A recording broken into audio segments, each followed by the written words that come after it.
The power of music. It gives you the ability to feel. It takes you to places that other things can't. The two things that do that for me are football and music. I don't think you win the Euros without music. I think it's the biggest factor in performance. Throughout the tournament, I did the music in the changing room.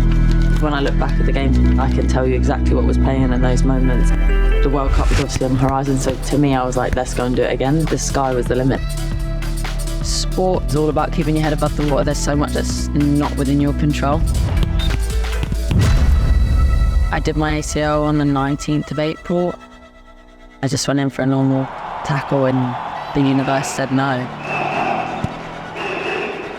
I just put my head in my arms because I'm like, that's it, and know that dream's over. The road to recovery is long. I need to turn up every day with the energy levels to complete what I need to do to the best of my ability. I'd say music and my recovery go hand in hand. The Dyson Zone helps me to create space for myself and rebuild a winning mindset. They're sleek and they're smart, so I'm buzzing about them.